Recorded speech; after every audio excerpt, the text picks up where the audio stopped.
आज के वीडियो में HIV एड्स पर मोस्ट इम्पॉर्टेंट क्वेश्चन बताएंगे जो कहीं भी किसी भी एग्जाम में पूछे जा सकते हैं और बाद में कुछ जीव एवं पर्यावरण से संबंधित इम्पॉर्टेंट क्वेश्चन बताएंगे। तो चलिए शुरू करते हैं।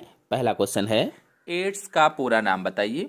तो एड्स का पूरा नाम एक्वायर्ड इम्यूनो डिफिशियंसी सिंड्रोम है। एक्वायर्ड इम्यूनो डिफिशियंसी सिंड्रोम, और अगर इसे हिंदी में कहें तो उपार्जित प्रतिरक्षा अपूर्णता संलक्षण।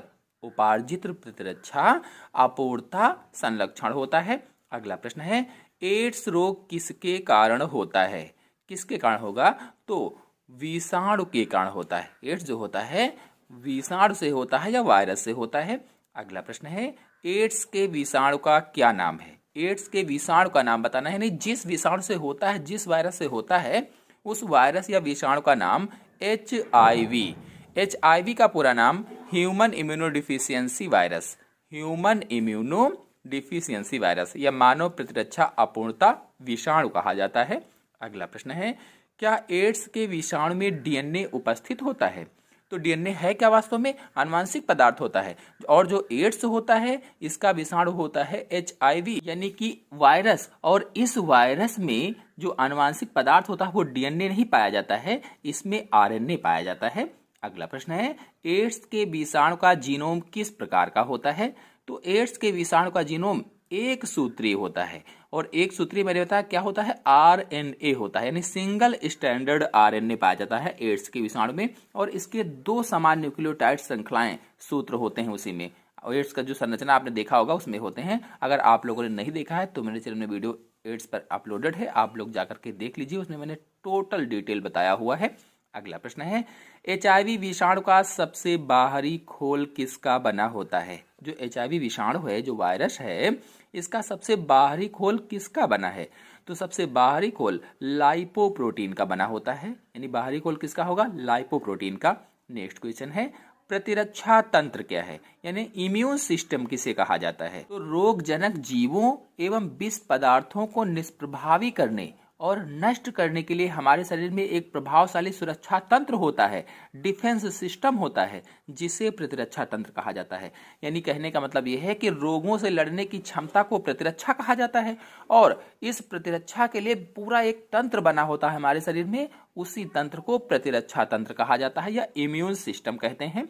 अगला प्रश्न है, एड्स के अतिरिक्त अन्य प्रमुख विषाणु जनित रोग बताइए। एड्स के अलावा अन्य विषाणुओं से होने वाले रोगों के नाम बताना है, यानी वायरस से होने वाले रोगों के नाम बताना है। तो डेंगू, पीत ज्वर, फ्लू, हेपेटाइटिस आदि ये जो सभी हमने बताए हैं, ये विषाणु जनित या वायरस से होने वाले रोग हैं। नेक्स्ट, रोगाणु तथा प्रतिजन हमारे शरीर में किस प्रकार प्रवेश करते हैं? जो एंटीजेंस होते हैं या जो रोगाणु होते हैं, ये हमारे शरीर में किस तरह से प्रवेश करते हैं?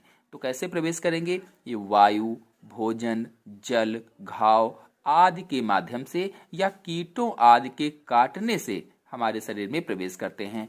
वायु के द्वारा, जैसे नाक के माध्यम से चले गए, मुंह के माध्यम से चले गए, भोजन खाया या पानी पिया, उसमें गंदगी थी, विषाणु थे, तब चले गए, कोई घाव था उस पर बैठे तब चले गए, या कीटों ने काट लिया जैसे मच्छर आदि ने, मक्खी आदि ने, तब भी हमारे शरीर में प्रवेश कर जाते हैं।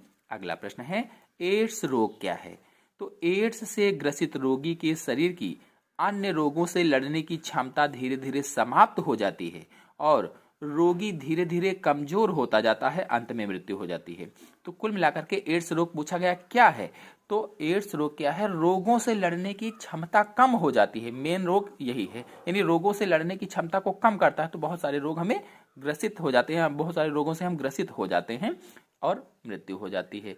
तो एड्स क्या है? प्रतिरक्षा तंत्र को कमजोर करता है ये वास्तव में। अगला प्रश्न है, प्रतिरक्षी या एंटीबॉडीज क्या हैं? शरीर में रोगाणुओं या विष पदार्थों को अपघटन द्वारा समाप्त करने वाले प्रोटीन्स का संश्लेषण होता है, जिन्हें प्रतिरक्षी या एंटीबॉडीज कहा जाता है।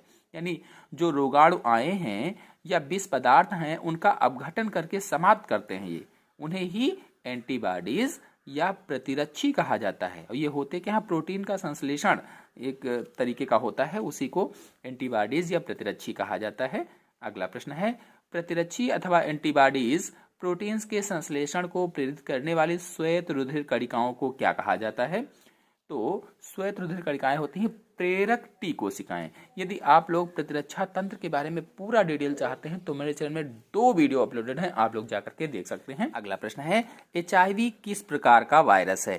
HIV कौन सा वायरस है? तो HIV एक रेट्रो वायरस है, रेट्रो वायरस। अगला प्रश्न है, HIV किन कोशिकाओं पर आक्रमण करता है?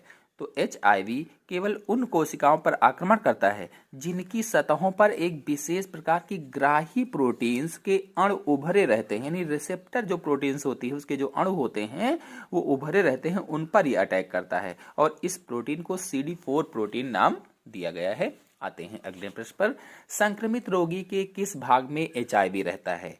यानी यदि व्यक्ति संक्रमित हो गया है, HIV पॉजिटिव है, तो उसके किस भाग में HIV रहेगा?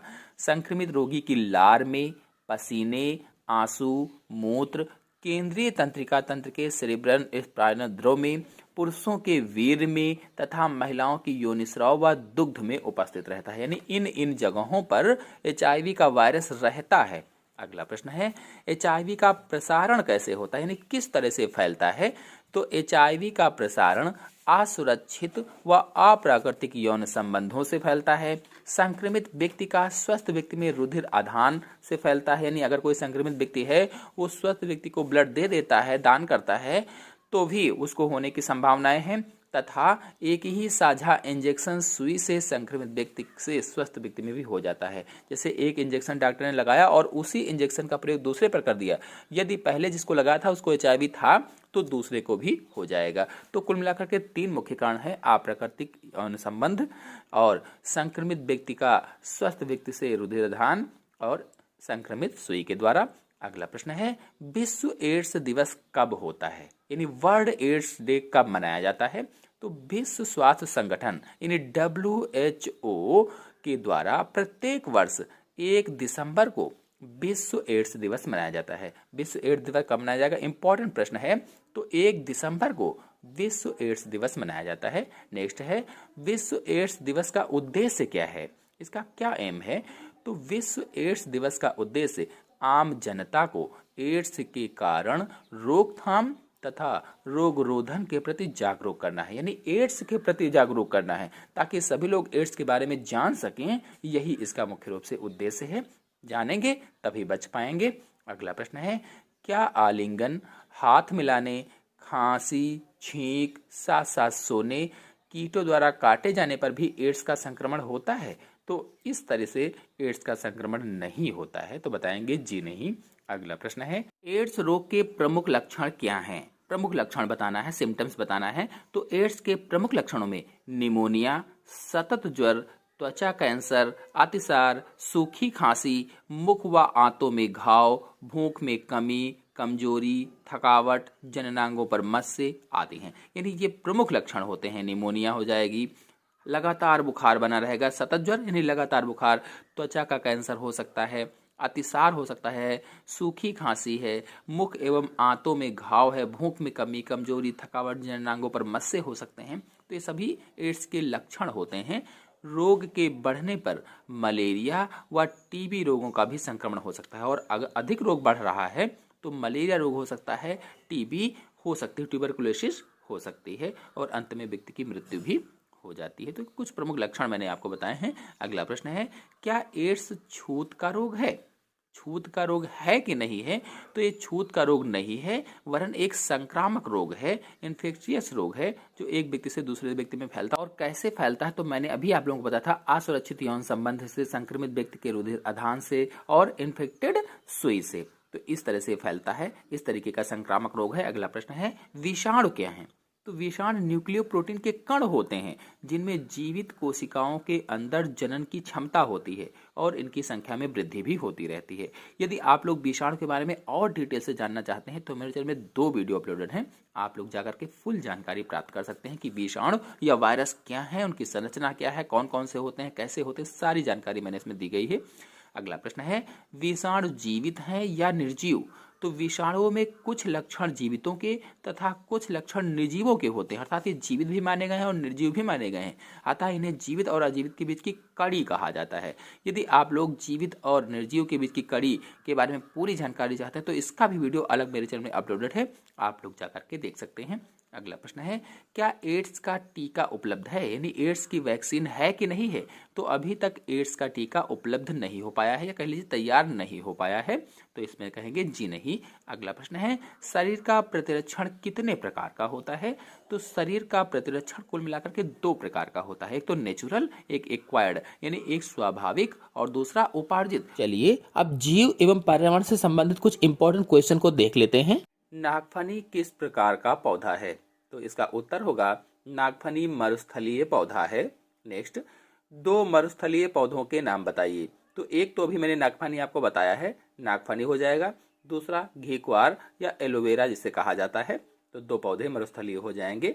अगला प्रश्न है, मरुस्थलीय ऊंट की क्या विशेषता होती है। मरुस्थल में जो ऊंट चलते हैं उनकी क्या विशेषताएं होती हैं।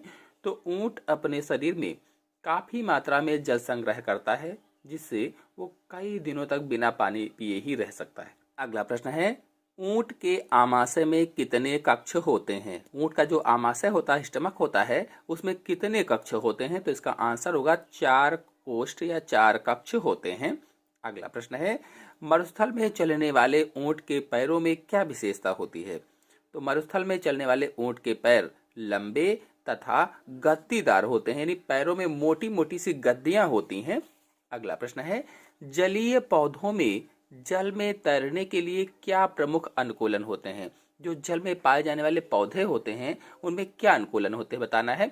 तो जलीय पौधों के अंदर बड़े बड़े वायु कोष्ठ, यानी बड़े बड़े से वायु चैम्बर होते हैं, जिनमें वायु भारी होती है, और वायु भरी होती है इसीलिए वे पानी पर तैरते रहते हैं।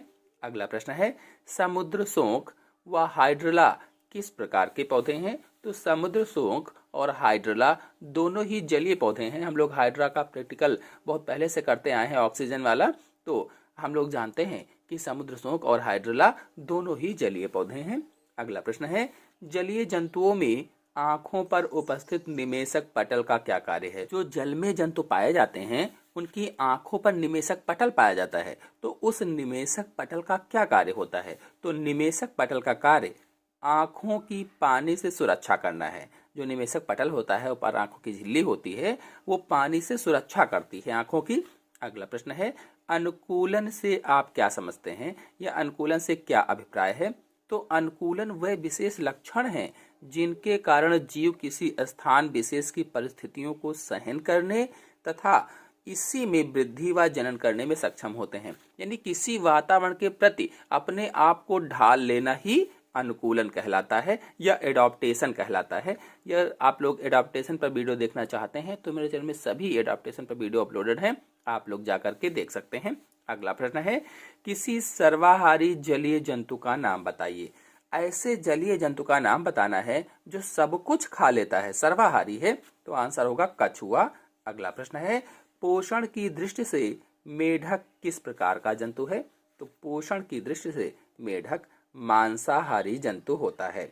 अगला प्रश्न है, पत्तियों के आकार में भिन्नता किस जलीय पौधों में पाई जाती है। पत्तियों के आकार में भिन्नता किस जलीय पौधे या हेट्रोफिली में पाई जाती है। तो इसका आंसर होगा रैननकुलस। अगला प्रश्न है, पक्षियों के अध्ययन की शाखा का नाम बताइए। यानी ऐसी शाखा जिसमें पक्षियों का अध्ययन किया जाता है क्या कहलाती है। तो ऑर्निथोलॉजी। ऑर्निथोलॉजी के अंतर्गत पक्षियों का अध्ययन किया जाता है। नेक्स्ट है, पक्षियों का धारा रेखित शरीर किस में सहायक है। जो पक्षियों का धारा रेखित शरीर होता है, स्ट्रीमलाइंड शरीर होता है, वो किस लिए होता है। तो पक्षियों का धारा रेखित शरीर उड़ते समय हवा को चीरने में सहायक होता है, क्योंकि ये हवा में उड़ते हैं तो हवा को चीरने में सहायक होता है, क्योंकि धारा रेखित होता है। अगला प्रश्न है, पक्षियों के पंख किसका रूपांतरण है। जो पंख होते हैं किसका रूपांतरण है। तो पक्षियों के पंख अग्रपाद का रूपांतरण है। जो आगे के पैर होते हैं वो पंखों में बदल जाते हैं, तो अग्रपाद का रूपांतरण होते हैं।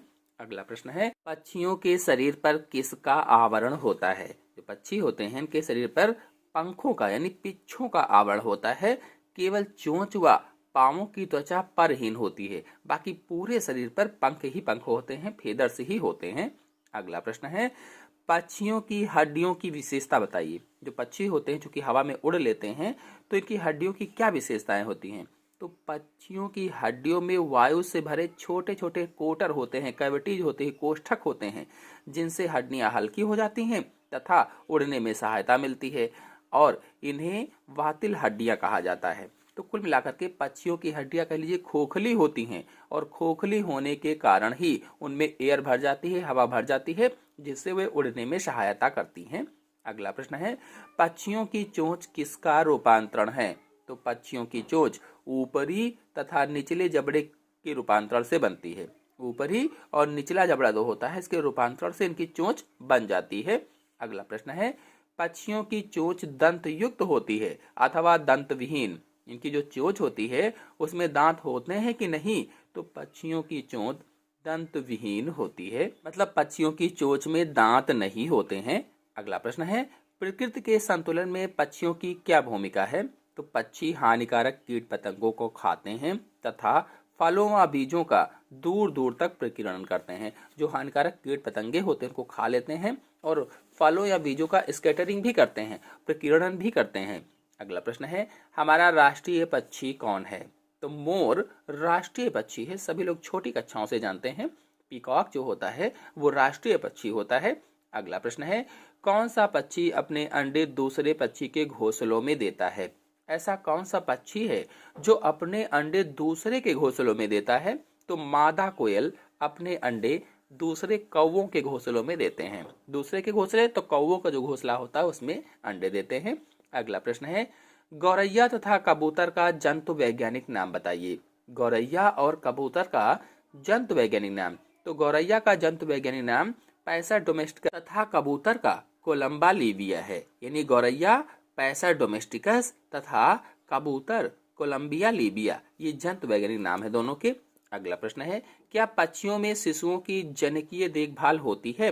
यानी जो पक्षी होते हैं उनमें जो माता पिता होते हैं वो बच्चों की देखभाल करते हैं? तो जी हाँ, पक्षियों में शिशुओं की अत्यधिक जनकीय देखभाल होती है। जब तक बड़े नहीं हो जाते हैं वो खाना ला करके उनको देते रहते हैं और जब उड़ने में सक्षम होते हैं तभी उनकी देखभाल खत्म होती है। अगला प्रश्न है, पक्षियों में मूत्राशय क्यों नहीं होता है? जो पक्षी होते हैं इनमें मूत्राशय, मूत्र वाला जो ऑर्गन होता है, अंग होता है, वो क्यों नहीं होता है? तो पक्षियों में शरीर का भार कम करने के लिए मूत्राशय नहीं होता है, क्योंकि अगर मूत्र उसमें भरा रहेगा तो इनका भार ज्यादा हो जाएगा, इसलिए मूत्राशय नहीं होता है। अगला प्रश्न है, पक्षी एक लिंगी होते हैं अथवा द्विलिंगी? तो पक्षी एक लिंगी होते हैं, अर्थात नर व मादा पक्षी पृथक पृथक होते हैं। एक लिंगी का मतलब क्या होता है? पृथक पृथक होना। और अगर द्विलिंगी हुआ तो एक ही जीव में दोनों लिंग होते हैं, नर और मादा वाले, उसे द्विलिंगी कहा जाता है, जैसे केचुआ था। अगला प्रश्न है, नर पक्षी जनन काल में प्रणय निवेदन के लिए क्या करता है? नर पक्षी जनन काल में प्रणय निवेदन के लिए क्या करेगा? तो जनन काल में नर पक्षी मादा को रिझाने के लिए मीठी ध्वनि उत्पन्न करता है, नृत्य करता है या सुंदर घोंसला बनाता है। अगला प्रश्न है, सायरिंग्स क्या है? सायरिंग्स क्या है? तो पक्षी के कंठ के भीतर स्थित स्वर यंत्र को सायरिंग्स कहा जाता है। पक्षियों में जो स्वर यंत्र होता है उसे ही सायरिंग्स कहते हैं। अगला प्रश्न है, किन्हीं दो जलीय पक्षियों के नाम बताइए। ऐसे पक्षी जो जलीय होते हैं, बतख यानी डक और दूसरा है बगुला।